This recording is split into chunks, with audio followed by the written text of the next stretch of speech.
ആയിഷ ബീവി റളിയല്ലാഹു അൻഹ നിവേദനം ചെയ്യുന്ന ഹദീസാണ്.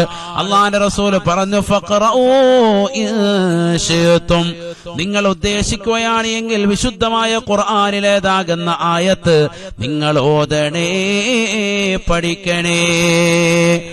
പരിശുദ്ധമായ സൂറത്ത് മുഹമ്മദിലെ 22-ാമത്തെ ആയത്ത് ഓതിക്കൊണ്ട് അല്ലാഹുവിന്റെ റസൂല് കുടുംബ ബന്ധത്തെ കുറിച്ച് ശാക്തീകരണം നൽകുകയാണ്.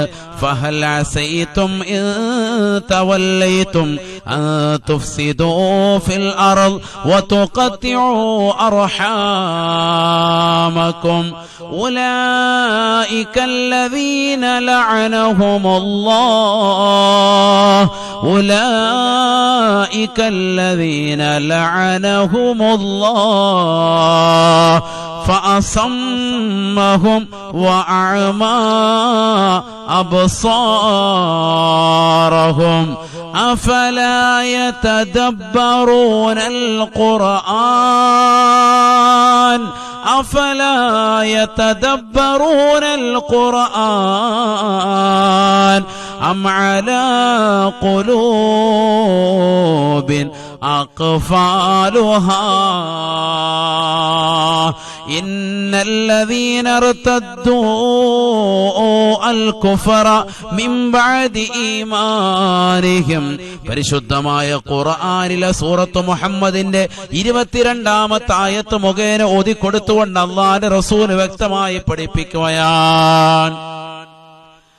فهل عسيتم إن توليتم أن تفسدوا في الأرض وتقطعوا أرحامكم.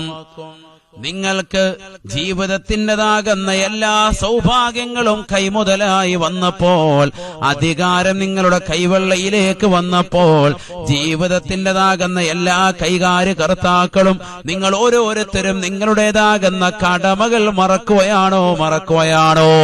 ഈ ഭൂമിയിൽ കുഴപ്പമുണ്ടാക്കുകയാണോ?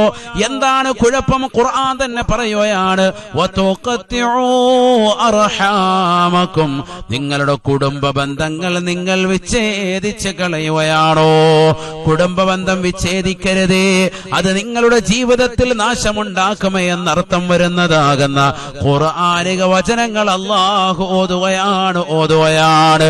ഹബീബായ റസൂലുള്ളാഹി സ്വല്ലല്ലാഹു അലൈഹി വസല്ലമ തങ്ങൾ തന്റെ പ്രിയപ്പെട്ട അനുയായികൾക്ക് പഠിപ്പിച്ചു കൊടുക്കുകയാണ്. നിങ്ങൾ ജീവിതത്തിൻ്റെതാകുന്ന ജീവിതഘട്ടങ്ങളിൽ മുഴുവനും അധികാരത്തിന്റെ പരമോന്നതാകുന്ന നീതിപീഠം നിങ്ങൾക്ക് കൈവശം കന്നപ്പോ, ആ അധികാരത്തിൻ്റെതാകുന്ന ചെങ്കോൽ കയ്യിലേന്തിയപ്പോൾ, നിങ്ങളുടെ വീട്ടിലേതാകുന്ന അധികാരം നിങ്ങൾക്ക് ലഭിച്ചപ്പോൾ, നിങ്ങളുടേതാകുന്ന സമൂഹത്തെ നിയന്ത്രിക്കാനുള്ള അധികാരം നിങ്ങൾക്ക് നൽകിയപ്പോൾ, നിങ്ങൾ ഈ നാടിനെ കുട്ടിച്ചോറാക്കുകയാണോ? ഈ നാടിനെ മോശമാകുന്ന തലത്തിലേക്ക് കൊണ്ടുപോവുകയാണോ? തീർന്നില്ല. വതുഖത്തിഉ അർഹാമകും, നിങ്ങളുടെ കുടുംബ ബന്ധം നിങ്ങൾ വിച്ഛേദിച്ചുകൊണ്ട് ഈ നാട്ടിൽ നിങ്ങൾ ഫസാദ് ഉണ്ടാക്കുകയാണോ? നാട്ടിൽ കുഴപ്പം സൃഷ്ടിക്കുകയാണോ? അല്ലാഹു ചോദിക്കാൻ, നിങ്ങൾക്ക് വീട്ടിൽ അധികാരം നൽകിയപ്പോൾ, നിങ്ങൾക്ക് സമൂഹത്തിൽ അധികാരം നൽകിയപ്പോൾ, നിങ്ങൾക്ക് സമുദായത്തിൽ അധികാരം നൽകിയപ്പോ, നിങ്ങൾ നാട്ടിൽ പ്രശ്നങ്ങൾ ഉണ്ടാക്കുകയും കുടുംബങ്ങൾ തമ്മിലുള്ളതാകുന്ന അനൈക്യം സൃഷ്ടിക്കുകയാണോ? ഐക്യപ്പെടുത്തുന്നതിന് പകരം നിങ്ങളുടേതാകുന്ന കൂട്ടായ്മകളും നിങ്ങളുടേതാകുന്ന സംഗമങ്ങളും നിങ്ങളുടേതാകുന്ന വർത്തമാനങ്ങളിലൂടെയും നിങ്ങളുടേതാകുന്ന കുടുംബ ബന്ധങ്ങൾ വിച്ഛേദിക്കുകയാണോ നിങ്ങൾ? അങ്ങനെയാണ് എങ്കിൽ ഖുർആൻ പറയുകയാണ്, ഉലൈകല്ലദീന ലഅനഹുമുല്ലാഹ് ഫഅസമ്മഹും വഅമാ അബ്സാറഹും.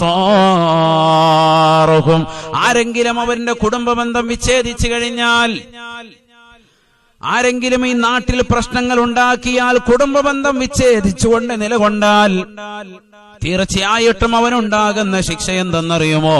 ഉലൈകല്ലദീന ലഅനഹുമുല്ലാഹ്, തീർച്ചയായും അവനെ അല്ലാഹു ശപിക്കുന്നതാണ്. ലോകത്തുള്ളതാകുന്ന സൃഷ്ടിജാലങ്ങളുടെ ശാപമല്ല, ഈ ലോകത്തുള്ളതാകുന്ന സർവ്വജീവികളെയും സൃഷ്ടിച്ചിട്ടുള്ളതാകുന്ന അല്ലാഹു സുബ്ഹാനഹു വ തആല അവനെ ശപിക്കുന്നതാണ് എന്ന് ഖുർആനിലൂടെ തന്നെ അല്ലാഹു ഓർമ്മപ്പെടുത്തുകയാണ്.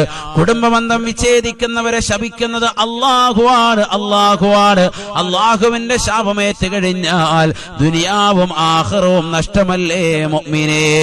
അതുകൊണ്ട് എന്ത് വിഷമമുണ്ടായാലും എന്ത് പ്രയാസങ്ങൾ നേരിട്ടാലും നിന്റെ കുടുംബബന്ധം വിച്ഛേദിക്കാൻ നീ തയ്യാറാകരുത്. എന്തൊക്കെ പ്രശ്നങ്ങൾ ഉണ്ടായിരുന്നാലും കുടുംബബന്ധം വിച്ഛേദിക്കാൻ മുഅ്മിൻ ഒരുങ്ങരുത്. ഉലൈകല്ലദീന ലഅനഹുമുല്ലാഹ് ഫഅസമ്മഹും വഅമാ അബ്സാറഹും. അവർക്ക് അല്ലാഹുവിന്റെ ശാപം ലഭിച്ചു എന്നറിയുന്നത് ഏത് നിലക്കെന്നറിയുമോ? അവർക്ക് ബധിരതയുണ്ടാവുകയാണ്, അവർക്ക് കാതുകൾക്ക് കേൾവി ഉണ്ടാവുകയില്ല. തീർന്നില്ല, വഅസമ്മഹും വഅമാ അബ്സാറഹും. അവരുടേതാകുന്ന കണ്ണുകൾക്ക് നല്ലത് കാണാനുള്ള ശക്തി ഉണ്ടാവുകയില്ല, നല്ലത് കേൾക്കാനുള്ള കാതുകൾ ഉണ്ടാവൂല, ഖുർആൻ കേൾക്കാൻ താല്പര്യമുണ്ടാവുകയില്ല.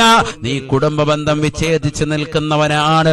അള്ളാഹുവിന്റെ ശാപം ലഭിച്ചതിലൂടെ നിനക്കുണ്ടായതായ സംഗതിയാണ്. ഉസ്താദേ, എനിക്ക് ദീനിയായ കാര്യങ്ങൾക്ക് താല്പര്യമില്ല, എനിക്കതിനോടൊരു താല്പര്യമില്ല എന്ന് പറയുന്നവരെ, ഞാൻ എന്ത് ചെയ്യണമെന്ന് പറയുന്നവരെ, നിങ്ങൾ കുടുംബബന്ധം വിച്ഛേദിച്ചവരാണ് എന്ന് ഖുർആനാണ് ഓർമ്മപ്പെടുത്തുന്നത്. എന്തുകൊണ്ടാണ്? അള്ളാഹുവിന്റെ ശാപം ലഭിക്കുകയാണ് കുടുംബബന്ധം വിച്ഛേദിച്ചവർക്ക്. അതിലൂടെ അവന്റെ കാതുകൾക്ക് ബധിരതയുണ്ടാവുകയാണ്, അവന്റേതാകുന്ന കണ്ണുകൾക്ക് കാഴ്ചശക്തി നഷ്ടപ്പെട്ടു പോവുകയാണ്. അഥവാ നല്ലത് കാണാൻ അവന് സാധിക്കുകയില്ല, നല്ലത് കേൾക്കാനുള്ള കാതും അവൻ ഉണ്ടാവുകയില്ല എന്ന് വിശുദ്ധമായ ഖുർആൻ. അഫലാ യതദബ്ബറൂനൽ ഖുർആൻ അം അലാ ഖുലൂബിൻ അഖ്ഫാലുഹാ. അല്ലാഹു സുബ്ഹാനഹു വ തആല ഖുർആനിലൂടെ ചോദിക്കുകയാണ്, എന്തേ ഖുർആൻ നിങ്ങൾ കേൾക്കുന്നില്ലേ? ഖുർആൻ ഒന്ന് ചിന്തിക്കുന്നില്ലേ? നിങ്ങളുടെ കാതുകൾ എവിടെയാണ് നിലകൊള്ളുന്നത്? നിങ്ങളുടെ കണ്ണുകൾ എവിടെയാണ് നിലകൊള്ളുന്നത്? നിങ്ങളുടെ നാവുകൾ ഏത് രീതിയിലാണ് പോകുന്നത്? അഫലാ യതദബ്ബറൂനൽ ഖുർആൻ. ഖുർആൻ നിങ്ങളുടെ കണ്ണും കാതും ഹൃദയവും കൊടുത്തുകൊണ്ടൊന്ന് ചിന്തിക്കാൻ മേലായിരുന്നു. അം അലാ ഖുലൂബിൻ അഖ്ഫാലുഹാ. വിശുദ്ധമായ ഖുർആൻ ചിന്തിക്കാതെ അവരുടെ ഹൃദയങ്ങളെ അല്ലാഹു പൂട്ടിട്ടിരിക്കുകയാണോ? അവരുടെ ഹൃദയങ്ങൾ പൂട്ടിവെച്ചിരിക്കുകയാണോ? താക്കോലിട്ടുകൊണ്ട് താഴിട്ടുകൊണ്ട് പൂട്ടിയിടപ്പെട്ടിരിക്കുകയാണോ? അതല്ല. ഖുർആൻ എന്തേ ഒന്ന് ചിന്തിക്കാത്തത് മുസ്ലിമേ? ചിന്തിച്ചിരുന്നെങ്കിൽ കുടുംബബന്ധം വിച്ഛേദിക്കുകയില്ലായിരുന്നു, നാട്ടിൽ ഫനായും ഫസാദും ഉണ്ടാക്കുകയില്ലായിരുന്നു. ഖുർആൻ പറയാൻ അള്ളാഹു ഓർമ്മപ്പെടുത്താൻ സൂറത്തുൽ മുഹമ്മദിലൂടെ. അപ്പൊ കുടുംബബന്ധം വിച്ഛേദിക്കുന്നതിലൂടെയാണ് അള്ളാഹുവിന്റെ ശാപം ഉണ്ടാവുക.